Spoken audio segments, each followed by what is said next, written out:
Hello बच्चों, आज हम लोग देखेंगे ट्रिग्नोमेट्री से रिलेटेड कुछ इंपॉर्टेंट क्वेश्चन। ठीक है ना। हम लोगों ने कुछ थ्योरी से रिलेटेड क्वेश्चन वो देख लिए थे, थ्योरी से रिलेटेड वीडियो हम लोगों ने देख लिया था। ठीक है, तो कुछ इंपॉर्टेंट क्वेश्चन हम लोग लगाएंगे, ठीक, सॉल्व करेंगे। ठीक है। अच्छा, आप लोग पुराने जो लेक्चर्स हैं इसमें, ठीक है, फिजिक्स के भी आपको वीडियो मिल जाएंगे। ठीक, आप उसमें भी जा करके फिजिक्स के वीडियो को देख सकते हैं। ठीक है ना बच्चों। आपका एग्ज़ाम जो है कुछ 4-5 महीने में आने वाला है। ठीक है, तो आज से आपको आंसर राइटिंग भी शुरू कर देनी चाहिए। ठीक है, आंसर राइटिंग में मैं क्यों इस पे चर्चा कर रहा हूँ, क्योंकि ये ज़रूरी है। ठीक है, बच्चों को नॉलेज तो बहुत सारी होती है, मतलब आप बुक्स तो पढ़ लेते हो, ठीक है, बहुत सारी आपके पास डाटा भी होते हैं, बहुत सारी जानकारियाँ होती हैं, लेकिन उसको लिखना कैसे है ये समझना बहुत ही इंपॉर्टेंट है। ठीक है ना।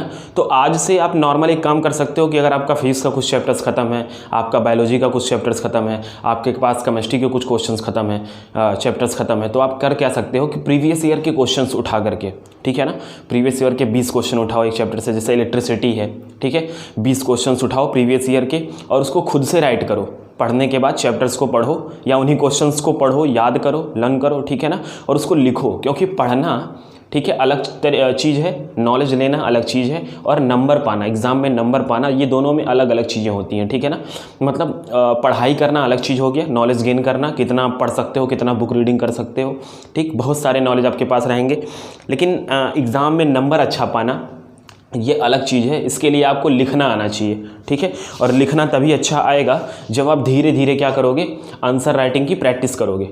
ठीक है ना, तो बहुत ही ज़रूरी है आंसर राइटिंग की क्या करना, प्रैक्टिस करना। उसके लिए आप कुछ नहीं, आपके पास नॉर्मल तरीका है कि आप प्रीवियस ईयर के कुछ क्वेश्चंस को उठाइए। ठीक है, प्रीवियस ईयर के क्वेश्चंस को उठा करके उन्हीं को याद करिए और उन्हीं को लिखिए, और देखिए कि कुछ ऐसे इंपॉर्टेंट पॉइंट छूट जाते हैं आपसे लिखते टाइम। क्योंकि होता क्या है, लिखते टाइम हम केवल याद किए हुआ नहीं लिखते, हम खुद का दिमाग भी लगाते हैं लिखते टाइम। ठीक है ना, तो उस टाइम होता क्या है कि कुछ ऐसे इंपॉर्टेंट चीज़ें, जैसे इलेक्ट्रिसिटी आप लिख रहे हो, तो कुछ ऐसे आंसर राइटिंग करते समय ऐसे वर्ड, ऐसे चीज़ें छूट जाती हैं जिससे आपका आंसर का मतलब ही अलग हो जाता है। ठीक है, तो ये सब चीज़ें आपको सीखनी होंगी, तभी आप अच्छा नंबर गेन कर पाओगे। और ये केवल फिजिक्स और केमिस्ट्री और बायोलॉजी के लिए नहीं है, सभी सब्जेक्ट्स के लिए है, मैथ्स को छोड़ करके। ठीक है, क्योंकि मैथ्स में तो आपको प्रैक्टिस चाहिए होगी। ठीक, चलिए तो देखते हैं क्वेश्चन नंबर 1। क्वेश्चन नंबर 1 आपके सामने है, इफ़ कॉस थीटा बराबर 3/5 find the value of 5 cosec theta minus, किसकी वैल्यू पूछ रहा है वो, 5 cosec theta minus 4 tan theta upon sec theta plus cot theta. मतलब आपके पास कोसेक की वैल्यू इसमें चाहिए, tan की चाहिए, सेक की चाहिए और कॉट की चाहिए, और किसकी वैल्यू पता है, पता है आपको किसकी वैल्यू, कॉस की वैल्यू। कॉस की वैल्यू दिया है क्या, 3/5। तो आपको याद होगा कि कॉस इक्वल टू क्या होता है, बेस अपॉन हाइपोटेनस। क्या होता है, बेस अपॉन हाइपोटेनस। और इसके हिसाब से अगर मैं ट्रायंगल बनाऊंगा, ठीक, अगर मैं ट्रायंगल बना दिया, मान लो ABC, और ये मैं थीटा ले लिया, तो इसके हिसाब से ये आपका बेस हो जाएगा। तो बेस कितना हो गया, 3, और हाइपोटेनस हो गया 5। ठीक, और आपको पता है कि अगर ये 3 होता है तो पाइथागोरस से ये आपका परपेंडिकुलर क्या आ जाएगा, 4 आ जाएगा। ठीक, तो आपको जो जो चीज़ें ज़रूरी हैं इसमें, इस क्वेश्चन के लिए, आप यहीं से आप लिख सकते हो। देखो 5 कोसेक क्या होता है, कोसेक क्या होता है, हाइपोटेनस अपॉन परपेंडिकुलर। ठीक है ना, तो क्या हो जाएगा, into hypotenuse upon perpendicular minus 4 tan theta. क्या होता है, tan थीटा ये होता है तो आपका परपेंडिकुलर अपॉन बेस, तो 4/3 हो गया, अपॉन सेक थीटा क्या होगा, कॉस का उल्टा, इसमें तो कुछ करना ही नहीं है, तो 5/3 हो गया, प्लस कॉट थीटा क्या होगा, tan का उल्टा, तो 3/4। ऊपर आप एलसीएम लोगे तो हो जाएगा 25, 12 एलसीएम हो गया, यहाँ पे 25 होगा। ठीक है ना, तो 25, 4 3 जा 75 ये हो गया, माइनस 4 4 जा 16, 3 4 जा 12, और ये हो गया 64 अपॉन, ये नॉर्मली कैलकुलेशन है, कैलकुलेशन में आपको सावधानी बरतनी है केवल। ठीक है, अगर आप छोटे छोटे कैलकुलेशन को सावधानी से नहीं करोगे तो क्वेश्चंस क्या हो जाएंगे, रॉन्ग हो जाएंगे। ठीक है, यहाँ पे एलसीएम लोगे, 4 और 3 का एलसीएम क्या हो जाएगा, फिर से 12 हो गया, 3 4 जा 12, 5 3 जा 15, प्लस 3 4 जा 12, 4 5 जा 20, प्लस 4 3 जा 12, 3 3 जा 9 हो गया, और ये आपका कट गया, ये यहाँ माइनस होगा तो 11/29 ये आपका क्या आ गया, आंसर आ गया। ठीक है ना। आपको नॉर्मली क्या करना है, क्वेश्चंस को लिखना है और जो जो वैल्यू गिवन है उसके हिसाब से हम क्या करेंगे, जो हमको वैल्यू ज़रूरत है, ठीक, उसको हम क्या करेंगे, निकाल लेंगे। ठीक है ना। आप तो देख रहे होगे, समझ में आया आपके क्वेश्चन, समझ में आया बच्चों। ठीक है, चलिए अगला क्वेश्चन देखते हैं। अगला क्वेश्चन, सेकंड क्वेश्चन क्या कह रहा है आपसे। सेकंड क्वेश्चन कह रहा है if sine theta equal to 1/2 prove that, अगर साइन थीटा कितना दिया हुआ है, अगर साइन थीटा 1/2 दिया है, ठीक, तो क्या प्रूव करना है, साइन थीटा 1/2 दिया है तो प्रूव करना है 3 cos theta minus 4 cosec cube theta की वैल्यू 0 है, प्रूव करनी है। तो भाई साइन थीटा दिया हुआ है तो साइन थीटा के हिसाब से हम ट्रायंगल बनाएंगे। तो ये हो गया आपका ABC, ठीक। तो साइन थीटा होता क्या है, परपेंडिकुलर अपॉन हाइपोटेनस, परपेंडिकुलर क्या हो जाएगा 1, हाइपोटेनस हो जाएगा 2, तो ये आपका हो जाएगा हाइपोटेनस का स्क्वायर माइनस परपेंडिकुलर, तो 2 का स्क्वायर 4 माइनस, भाई देखो ऐसे निकालेंगे, अरे ये सब आपको आना चाहिए, हाइपोटेनस का स्क्वायर 2 का स्क्वायर माइनस परपेंडिकुलर का स्क्वायर 1 का स्क्वायर, 2 2 जा 4 माइनस 1 क्या हो जाएगा रूट में 3, ये आ गई आपकी बेस की वैल्यू, तो हो गया √3। चलिए इसमें वैल्यू पुट करते हैं। कॉस थीटा क्या होता है, बेस अपॉन हाइपोटेनस, मतलब √3/2 माइनस 4 इंटू कॉस थीटा क्या हो जाएगा, फिर से √3/2 का होल क्यूब, ठीक है ना। तो क्या हो जाएगा 3√3/2 माइनस 4 इंटू ये हो जाएगा √3 का क्यूब क्या हो जाएगा, √3 का क्यूब का मतलब हो गया √3 इंटू √3, तो 2 √3 मिलके क्या बन जाएगा, 3 बन जाएगा, और एक √3 बचा रह जाएगा तो हो जाएगा 3√3/2 2 जा 4 2 जा 8, ये आ गया आपका 2, तो हो गया √3/2 माइनस 3√3/2, देख रहे हो 3√3/2 अपॉन माइनस 3√3/2, तो सब्ट्रैक्ट होकर के क्या बन जाएगा, ये आपका क्या बन गया 0। समझ में आ रहा है, समझ में आ रहा है बच्चों, ठीक है, ये क्या बन जाएगा 0, और यही प्रूव करना था। ठीक है, ये आपका हो गया क्वेश्चन नंबर 2। ठीक, चलिए क्वेश्चन नंबर 3 पे आते हैं। ठीक, ऐसे ही इंपॉर्टेंट क्वेश्चंस मैं लगवाता रहूँगा आपको प्रैक्टिस के लिए कि कैसे। थर्ड क्वेश्चन देखो, बहुत ही प्यारा क्वेश्चन है, लाजवाब क्वेश्चन। कह रहा है ट्रायंगल ABC, एक ट्रायंगल बनाना है ABC जिसमें 90 डिग्री किस पे होना चाहिए, B पे होना चाहिए, तो A ऐसे नाम रख दो ABC। ठीक है, AB equal to 5 centimetre, AB कितना दिया है 5 centimetre, and BC plus AD, BC plus AD मतलब ये और प्लस ये, BC प्लस AD, सॉरी ये AC होगा, BC plus AC, BC plus AC कितना दिया हुआ है 25। तो क्या हम ऐसा कर सकते हैं कि मैं BC को x मान लूँ और ये हो जाएगा आपका 25 माइनस x, क्यों, क्योंकि भाई BC प्लस AC कितना दिया हुआ है, BC प्लस AC दिया हुआ है 25। ठीक, तो अगर मैं BC को x मान लेता हूँ तो हो जाएगा x प्लस AC बराबर 25, तो AC बराबर क्या आ जाएगा 25 माइनस x। ठीक है, समझ में आया, समझ में आया ना। ठीक, अच्छा अब क्या कह रहा है, find the value of sine A, cos A और कॉसेक C।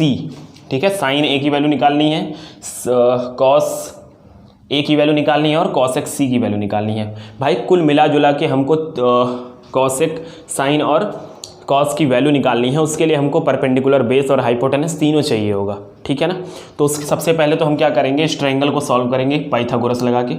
तो पाइथागोरस से हम क्या ले सकते हैं, इसका स्क्वायर इक्वल टू 5 का स्क्वायर प्लस x का स्क्वायर। ठीक है ना, इसको सॉल्व करेंगे तो 25 का स्क्वायर इतना प्लस इतना माइनस 2ab मतलब हो जाएगा 50x, भाई a square plus b square minus 2ab, और ये हो जाएगा 25 plus x square, x square से x स्क्वायर कट गया, 50x इधर आ जाएगा इस साइड, ठीक है ना, या 50x को हाँ इस साइड ले आओ, 25 माइनस 25 को उधर ले गए और 50x को इधर ले आए, तो x बराबर आपका हो जाएगा 600/50, 0 से 0 कट गया, ये आ गया 12 सेंटीमीटर, x बराबर क्या आ गया 12 सेंटीमीटर। ठीक, तो अगर x आपका 12 सेंटीमीटर हो गया तो भाई साहब ये कितना हो जाएगा 13 सेंटीमीटर। ठीक, क्यों, 25 में से जब 12 माइनस करोगे तो क्या आ जाएगा 13। तो ये आपका फंडा क्लियर हो गया होगा। कि ये सारी चीज़ें निकालनी पड़ेंगी, तभी हम वहाँ तक पहुँच पाएंगे जो हमको चाहिए होगा। ठीक है, तो हमने क्या निकाल लिया, एक्स निकाल लिया। एक्स निकालने से फ़ायदा ये हो गया कि बेस भी पता, परपेंडिकुलर भी पता और हाइपोटेनस भी पता। ठीक है, तो इससे क्या फ़ायदा हो जाएगा, देखिएगा ज़रा, एक्स निकल गया। एक्स निकलने से परपेंडिकुलर, बेस और हाइपोटेनस तीनों पता। अब आपसे पूछ क्या रहा है, वो पूछ रहा है भैया साइन ए बता दो। तो साइन ए क्या होगा, अगर मैं इसको एंगल ले रहा हूँ तो आपको याद होगा जो एंगल लिया जाता है उसके सामने वाली साइड को हम परपेंडिकुलर मानते हैं। तो ये परपेंडिकुलर होगा, ठीक, और ये बेस होगा और ये हाइपोटेनस। तो साइन बराबर होता है परपेंडिकुलर अपॉन हाइपोटेनस। तो साइन ए के हिसाब से परपेंडिकुलर क्या है 12, मतलब BC अपॉन AC। BC हो जाएगा 12 और AC 13। समझ में आया, समझ में आया, बहुत ही प्यारा क्वेश्चन था ये। ठीक है, कॉस ए बराबर क्या हो सकता है, कॉस ए जब लोगे तो बेस यही है भाई, हाइपोटेनस यही है, मतलब AB upon base upon hypotenuse. तो ये हो जाएगा 5 अपॉन 13। और देखो अगर कॉसेक C लेते हो, क्या लेते हो, कॉसेक C, तो भाई एंगल अब ये लिया जा रहा है तो इसके हिसाब से ये परपेंडिकुलर, ये बेस और ये हाइपोटेनस। ठीक है ना, तो कॉसेक C के हिसाब से फार्मूला क्या बनना चाहिए, हाइपोटेनस अपॉन परपेंडिकुलर। ठीक है ना, तो हाइपोटेनस क्या हो जाएगा, अब हाइपोटेनस तो चेंज होता नहीं है 13, और परपेंडिकुलर ये हो गया, अब क्या हो गया 5, तो 13 अपॉन 5 हो गया आपका आंसर। समझ में आया, समझ में आया बच्चों। ठीक है ना, तो ये आपका हो गया क्वेश्चन नंबर 3, जैसा कि आपको दिखाई दे रहा होगा। ठीक है ना बच्चों, दिखाई दे रहा है आपको, समझ में आ रहा है आपको। आप सोच रहे हो लगवाते जा रहे हैं, रुक जाइए सर, क्यों रुक जाएं, इसीलिए तो आए हैं, क्यों। ठीक है, चलिए देखते हैं क्वेश्चन नंबर 4। ठीक, if tan a minus B बराबर 1/√3 और tan, ओहो ये प्लस होगा भाई, tan a + b बराबर, सर आपको क्वेश्चन याद है क्या, रट के आ रहे हो सर आप तो, नहीं मैंने ऐसा नहीं किया। ठीक है, अच्छा tan a + b बराबर 1/√3, tan a minus B equal to 1/√3। ठीक, ये क्वेश्चन सही में मुझे गलत लग रहा है, मुझे ये चेक कर लेना चाहिए। ठीक है ना, ये क्वेश्चन आपको NCERT में भी मिल जाएगा और ये क्वेश्चन आपको RS अग्रवाल में भी मिल जाएगा, क्वेश्चन नंबर 25 एक्सरसाइज नंबर 6। ठीक है ना, tan a minus B equal to 1/√3, और देखा मैंने नहीं याद किया था ना, और tan a माइनस बी बराबर होगा √3। ठीक है ना, ये क्वेश्चन गलत हो गया था, ये √3 प्लस में और ये माइनस वाला 1/, चलिए देखते हैं। अब अगर आप देख रहे हो, देखने से आपको क्या पता चल रहा है कि भाई a माइनस बी निकालना है, a और b निकालना है। ठीक, तो आपको कुछ चीज़ें यहाँ दिख रही होंगी। मैं क्या कह रहा हूँ कि जब दोनों साइड tan होगा तभी हम क्या कर पाएंगे, कंपेयर कर पाएंगे। ठीक है, तो इस साइड अगर मैं 1/√3 किसकी वैल्यू होती है tan में, तो आप कहोगे सर tan 30 की वैल्यू होती है 1/√3। ठीक, अब आप tan से tan काटोगे नहीं, ध्यान देना, कंपेयर करोगे। ठीक है, तो कंपेयर करने से क्या हो जाएगा, a minus B equal to 30 degree, ये क्वेश्चन नंबर 1 बन गया। ठीक, सेम टू सेम काम यहाँ भी करेंगे, a minus B equal to √3 किसकी वैल्यू होती है 60 की, तो tan a माइनस कंपेयर करेंगे, a माइनस बी क्या हो गया 60 डिग्री। भाई नॉर्मली क्या करना है, 2 इक्वेशन है आपके पास। ठीक है, 2 इक्वेशन है, ये प्लस बी होगा दूसरा वाला। ठीक, 2 इक्वेशन है आपके पास और इसी को क्या करना है, सॉल्व करना है। ठीक है, तो चलिए सॉल्व करते हैं। a माइनस बी बराबर 30 डिग्री, a प्लस बी बराबर 60 डिग्री। अगर आप इसको ऐड कर दोगे नॉर्मली तो ये b से b क्या हो जाएगा, कट जाएगा। a और a हो गया 2a बराबर 90 डिग्री, तो a बराबर क्या आ गया 45 डिग्री, a आ गया 45। ठीक, तो b क्या हो जाएगा, देखना ज़रा। अगर a को मैं 45 बोल रहा हूँ, ठीक, देख लो ज़रा, अगर मैं a को 45 बोल रहा हूँ ना, तो b कितना आ जाएगा आपका, b आपका आ जाएगा 15 डिग्री। क्यों, आप देख लो ना यहाँ पे, अगर मैं a को 45 रख दूँगा, 45 प्लस b बराबर 60, तो b बराबर आ गया 60 माइनस 45, तो ये आपका आंसर कितना आ गया 15 डिग्री। b की वैल्यू कितनी आ गई 15 डिग्री। समझ में आया बच्चों, देख रहे हो ना, समझ में आ पा रहा है जी। हो, बहुत ही प्यारा क्वेश्चन। ठीक, देख लिया ना, आप तो नहीं कहोगे क्या, सर आप क्वेश्चन याद, अरे सर हम लोग नहीं कहते, आप अपने मन से पता नहीं क्या क्या कह देते हो। ठीक है, चलिए आगे देखते हैं क्वेश्चन नंबर। ये सब कहानी क्या दी हुई है आपके समझ में आ रहा है भाई? ये दिया है कि a + b की वैल्यू 90 से 0 के बीच की होनी चाहिए, तो है वो, ठीक है ना, मुझे कहने की ज़रूरत नहीं है, वो दिख भी रहा था क्वेश्चन में।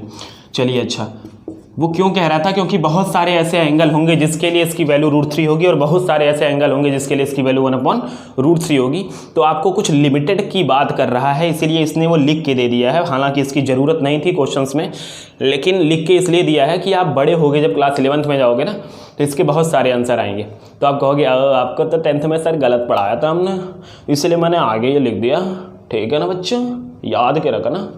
ठीक है, question number 5, cot square 30 degree plus 1/sin square 30 minus 2 cos square 45 minus sin square 0 degree. ठीक है ना, तो देखिए ज़रा, 4/cot 30 की वैल्यू क्या होती है? cot 30, sin 30 क्या होता है? पहले तो 1/√3, तो cot 30 हो जाएगा √3। ठीक, तो √3 का स्क्वायर प्लस 1/sin 30 क्या होता है? 1/2 उसका स्क्वायर माइनस 2 cos 45 होता है 1/√2। एकदम नॉर्मल क्वेश्चन है भाई साहब। sin 0 0, ये हो जाएगा 4, √3 का स्क्वायर 3 प्लस 2 का स्क्वायर 4 होगा, ऊपर चला जाएगा तो यहाँ पहुँच गया 4। ये देखिए √2 का स्क्वायर 2 हो जाएगा, तो 2 से 2 कट गया, ये आ गया आपका 1। ठीक है, 4 में से बन जाएगा 3। ठीक है, तो 3 3 9 और 13/3। आपका आंसर क्या आ गया? 13/3 आ गया। समझ में आया? कुछ करना नहीं है, ऐसे क्वेश्चंस जो एंगल वाले वैल्यू वाले आएंगे, ठीक, उसमें कुछ करना नहीं है। नॉर्मली आपको क्या करना है, क्वेश्चंस को सॉल्व करने हैं, मतलब वैल्यू पुट करना है और कैलकुलेशन है थोड़ा सा। और वो आपका अच्छा कैसे होगा? पहले आप RS अग्रवाल, ठीक है, या आपके पास RD शर्मा है, ठीक है, इन क्वेश्चंस का एग्जाम्पल लगाइए, एग्जाम्पल को सॉल्व करिए, देख करके मत करिएगा। पहले खुद का लगाइए, खुद सोचिए कि कहाँ तक आप पहुँच पा रहे हो।